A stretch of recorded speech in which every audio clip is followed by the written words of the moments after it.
Now, if he had just caught that Rattata earlier on in the episode and used its runaway ability, he wouldn't have gotten this mess now, would he have?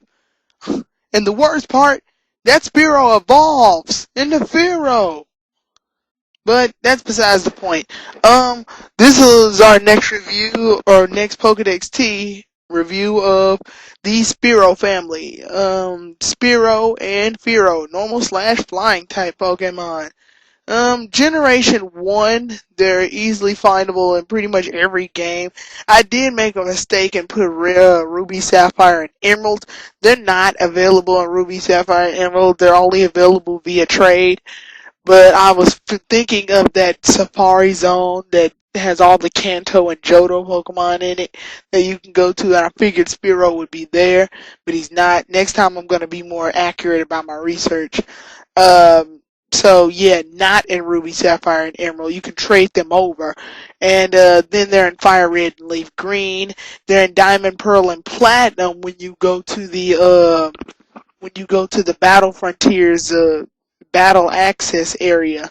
Like around there's a grasslands around there. And then they're in Heart Gold, Soul Silver. They mostly appear at nighttime. And they have no signature move, and their only ability is Keen Eye.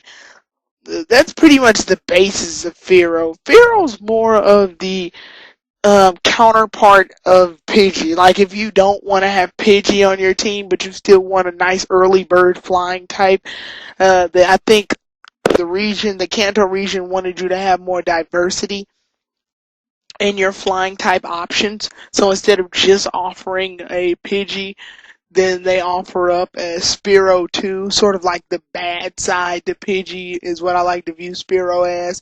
However, it is messed up that Spearow's family only has 2 evolution stages and Pidgey's gifted with 3. But it really in the end doesn't make much of a difference. Spearow stat-wise is already better than Pidgey, and then when it evolves into Fearow, it has more attack and speed. However, it doesn't have as much defense as Pidgeot. Fearow having 90 attack and 100 speed, it's blatantly obvious what it should be EV trained in. To be an obvious physical sweeper for fighting off special defense Pokemon.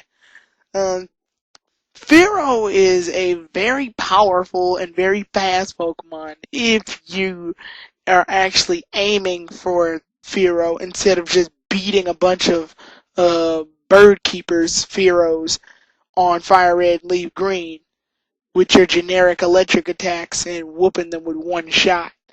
If you actually take time to train a Fearow, you'll find that it's pretty good against most Pokemon. And Fearow has been known to be faster than most Pokemon at the early starts of the game, meaning that it can get a first hit in and even be quite annoying at the early stages of the game.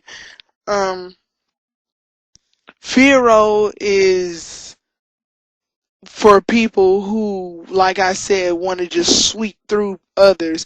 Fearow's mostly been used as sweeper. I've never really seen Fearow online, though Fearow's highly underused. Just pretty much like what Pidgeot is. There's nothing really outside of attack and speed that set it out. Fearow's role as the fastest normal slash flying type Pokemon was defeated in Generation 3 when Tailo came in. Tailo was then faster than Pidgeot, Noctowl, and faster than Fearow, and Swellow had Fearow's title as the fastest Pokemon that's a normal slash flying type. But if you EV train Fearow and speed and attack, it should be okay against fighting a Swellow. Swellow would more than likely still get the first move. However, Fearow is still physically stronger. Wait, no, not physically. Yeah, he is physically stronger. Swellow really has speed, but not much else. So, however, as far as attack-wise, Fearow's defeated by Staraptor in Generation 4 as being the normal slash flying type Pokemon with the most physical attack power.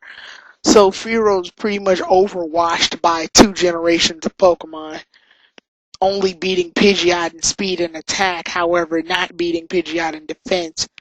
Um, this means that Fearow's really overshunned by a lot of the Pokemon.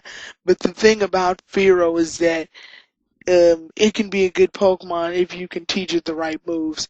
I wouldn't say that it's better than Staraptor attack wise, but it is faster. And I wouldn't, just as I can say for Swellow, it's not faster, however, it is stronger.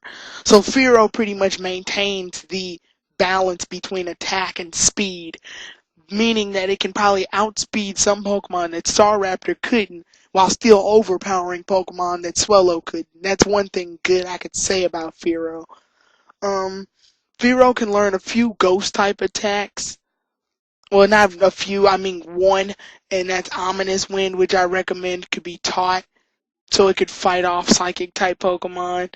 I recommend that Fearow learn some good moves like Steel Wing so it can fight off its right rock type weakness as most weaknesses. Drill Peck's a good physical flying type attack to teach Fearow. Um, Also, a good idea would be Aerial Ace. It wouldn't have time to use like Sky Attack, and I don't really think it can learn Brave Bird, but if it can, teach it. Um, Fearow's known for Fearow's not really known for much. Its ability Keen Eye can ensure that it won't have its accuracy lowered, so you can probably be more risky and teach Fearow moves like teach Fearow moves that normally would miss, like Steel Wing, and be more confident in the Steel Wing because it has Keen Eye. I really don't like the fact that it only had one ability versus Pidgeot's two. But I'm figuring that since Fearow's gifted with the attack and speed balance, there's not really much else they could have given Fearow. Um, Also, I say some good attacks to teach Fearow to fight off an electric type would be like Mud Slap, but it won't do a lot of damage. Um, all in all, I say the best option for Fearow is just to heighten it up in attack. Give it a berry so it can maintain its attack power and then keep it up, or even go to the standards of raising its physical attack power just by playing EV training. I'm sorry there wasn't really much to say about Fearow, but Fearow's really a generic bird, just mastering in speed and attack. That's pretty much all for Fearow's review. PokedexT